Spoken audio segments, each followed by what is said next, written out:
Hello everyone, welcome back to my channel. তো চলে এসেছি আজকে একটা নতুন ভিডিও নিয়ে। তো সেই দার্জিলিং এর ভিডিও আজকে আমি প্রায় 10 দিন বাদে আবার আপলোড করছি। তো মাঝখানে আর ভিডিও কোনো আপলোড করা হয়নি, কারণ পরপর এত কিছু চলে এসেছে যে আমার এডিট করতে বসার সময়ই হয়ে ওঠেনি। তো চলো ভিডিওটা আজকে এখান থেকে স্টার্ট করা যাক। আর দার্জিলিং এ থাকাকালীন প্রত্যেকটা দিন কিন্তু আমার আরম্ভ হতো এত সুন্দর একটা পাহাড়ের দৃশ্য দেখে। তো চলো একদম রেডি হয়ে গিয়েছি, এখন যাচ্ছি কিন্তু আমরা মেলের দিকে। আর যেহেতু এই দুর্যোগের কারণে আমাদের সব ট্রিপ ক্যান্সেল হয়ে গিয়েছে, তো সেই জন্য আমরা এই 4 দিন দার্জিলিং এর মধ্যেই ছিলাম। আর সকাল আর সন্ধে আমরা দার্জিলিং এর মেলের মধ্যেই আমরা ঘুরেছিলাম। আর আজকে আমাদের যে সাইট সিন গুলো ছিল সেগুলো হচ্ছে Lamahatta eco park, Peshok tea estate, Tinchuley Gumbadara view point, lovers meet point. তো এগুলোই ছিল কিন্তু আজকে আমাদের সাইট সিন। তো যাই হোক, একটু মন খারাপ লাগলেও কিন্তু প্রকৃতির ওপরে তো আর আমাদের কোনো হাত নেই। প্রবল বৃষ্টির কারণে যে রাস্তায় রাস্তায় ধস নেমেছে, রাস্তা যে বন্ধ হয়ে গিয়েছে, সেগুলোকে উপেক্ষা করে তো আমরা গাড়ি নিয়ে বেরোতে পারবো না। তাতে ক্ষতিটা কিন্তু আমাদেরই হতো। তো সেই কারণে আমাদের কিন্তু আর একটু মন খারাপ নেই। তো তার মধ্যে রয়েছে হচ্ছে আমাদের ছোট্ট রাহি। তো ভালোই এখন আমরা শিলিগুড়ি অব্দি নামতে পারলেই হলো। এই মুহূর্তে এর থেকে বেশি কিছু আর সত্যি কিছু চাওয়ার নেই।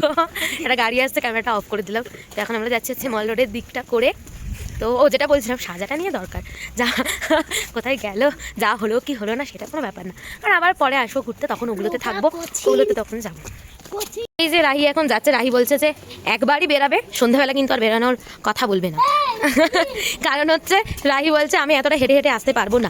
খুব একটা ডিস্টেন্স কিন্তু না, ঠিক আছে, খুব একটা ডিস্টেন্স কিন্তু না, জাস্ট পায়ে হেঁটে যদি আমরা এরকম যেভাবে হাঁটছি সেইভাবে যদি হাঁটি তাহলে 7 থেকে 8 মিনিট, আর যদি আরেকটু ডিলে করে যায় তাহলে সেটা 10 থেকে 11 মিনিট লাগে, ঠিক আছে, মানে একটু যদি ঢং করে করে হাঁটি তাহলে।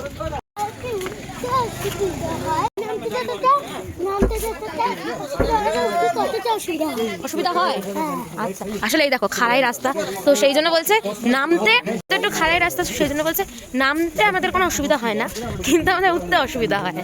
তো এতক্ষণ তো তোমরা শুনতেই পেলে রাহির বক্তব্যটা কি, সেটা হচ্ছে ও নামতে কোনো অসুবিধা হয় না, কিন্তু উঠতে অসুবিধা হয়। তো যাই হোক, এখন আমরা চলে এসেছি নিউ মহাকাল মার্কেটের দিকে। তো এই মার্কেটটা খুঁজে পেতে কিন্তু আমাদের বেশ খানিকটা সময় লেগে গেছিল, কারণ মার্কেটটা কিন্তু আগে মেলের ঠিক পাশেই ছিল, কিন্তু এখন সেটা ঘুরে ঘুরে যে কোন দিকে নিয়ে গেছে সেটা আমাদের খুঁজে পেতে অনেকটা লেট হয়ে গিয়েছে। তো যাই হোক, মার্কেট থেকে তেমন কিছু কিনিনি, কারণ হচ্ছে আমাদের যে লাগেজ ছিল সেটা হচ্ছে একটাই লাগেজ আমরা নিয়ে এসেছিলাম, বড় ট্রলি। সাথে কিন্তু আমাদের এক্সট্রা কোনো ব্যাগ ছিল না যেটার মধ্যে আমরা মার্কেটিং করে বাড়িতে নিয়ে যাব। যদিও ইচ্ছা করেই কোনো এক্সট্রা ব্যাগ আর আমরা নিয়ে যাইনি। সত্যি কথা বলতে কোথাও গিয়ে আমার মার্কেটিং যে খুব একটা করি আমি তাও না, যদি খুব কিছু একটা পছন্দ হয় তাহলেই সেটাকে কিনি, আর নয়তো এখন সব জায়গা থেকে সবকিছু অ্যাভেলেবেল পাওয়া যায়, তো সেই জন্য আর ওখান থেকে কিছু নিয়ে আসি না। তবে হ্যাঁ, যেগুলো আমরা কলকাতায় পাবো না সেটা কিন্তু আমি অবশ্যই নিয়ে আসি। তো যাই হোক, ডিনার কিন্তু আমাদের কমপ্লিট। আর সামনে তোমরা কিছু দেখতে পাচ্ছ বা বুঝতে পারছো, তোমরা বুঝতে পারছো কিনা জানি না, তবে আমি কিন্তু স্পষ্ট বুঝতে পারছি। তো সামনে যাকে দেখলে তিনি হচ্ছে স্লিপিং বুদ্ধা। কথাই বলে কাঞ্চনজঙ্ঘাকে নাকি রাতের বেলায় স্লিপিং বুদ্ধা বলা হয়। এটা যে কতটা সত্যি সেটা যদি আমি না দেখতাম নিজের চোখে, সেটা কিন্তু বিশ্বাসই করতে পারতাম না। আর এদিকে দেখো, আমার এই ভিডিওটা দেখে নিজেরই এখন হাসি পাচ্ছে।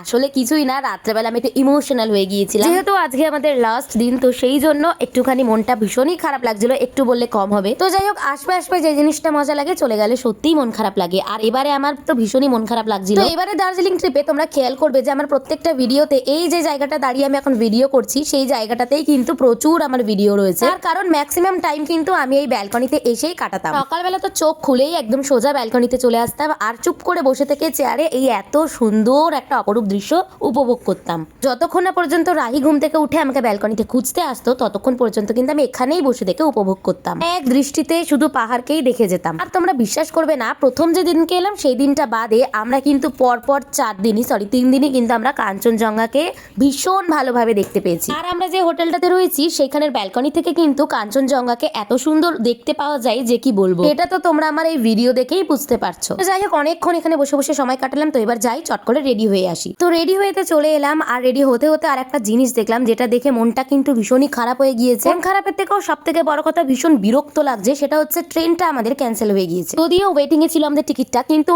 ওয়েটিং এ থাকাকালীন 1, 2, 3 এটাও যে ক্যান্সেল হতে পারে সেটা ধারণার বাইরে। কারণ এর আগে যতবার আমরা টিকিট কেটেছি, যদিও সেটা ওয়েটিং এ থাকলেও সেটা যদিও আমাদের 28, 29, 30 অব্দিও কিন্তু আমাদের কনফার্ম হয়েছিল, আর সেখানে তো আমাদের 1, 2, 3 দেখা ছিল। আমরা ভেবেছিলাম যদিও বা কনফার্ম না হয় তাহলে আরএসি তো হবেই। তো জানি না কেন এটা আমাদের সাথে এরকম হলো। তো যাই হোক, এখন আমরা উঠে পড়েছি গাড়িতে। তো এখন আমরা নিচের দিকে নামছি, মানে শিলিগুড়ির যাওয়ার দিকে রওনা দিয়েছি। আর হ্যাঁ, বাসের টিকিটও কিন্তু আমরা কেটে নিয়েছি, কারণ এখন যা পরিস্থিতি এটাও নয়তো আর পেতাম না। তো সঙ্গে সঙ্গে দেখা মাত্রই আমরা বাসের টিকিটটা আগে কনফার্ম করেছি। আর এবারে আমরা যাচ্ছি যাচ্ছি হচ্ছে ইজি রাইড বাসে। এমনি তো বাসে যাওয়ার খুব একটা অভিজ্ঞতা আমার নেই, একবারই গিয়েছিলাম, সেটা হচ্ছে হাওড়া থেকে পুরীতে। তো কষ্টই হোক না কেন আমার ট্রেনই ঠিক আছে, কিন্তু যেহেতু বাসের আমাদের কোনো অভিজ্ঞতা নেই, তো সেই জন্য অনেকগুলো ভিডিও দেখার পর ইজি রাইডটাই আমাদের বেটার মনে হলো, তো সেই জন্য ওইটাতেই আমরা টিকিটটা কেটে নিয়েছি।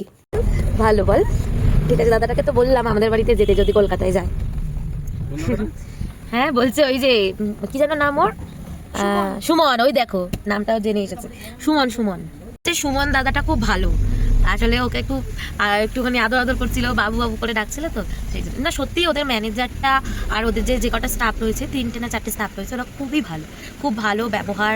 আর আমরা তো যেখানে যাই সেখানে ভালো ব্যবহারই হয়ে যায় মানুষের সাথে। বাচ্চারা 3জন, বাচ্চারা ম্যানেজারকে নিয়ে 4জন, ওর কাছে সব ইনফরমেশন।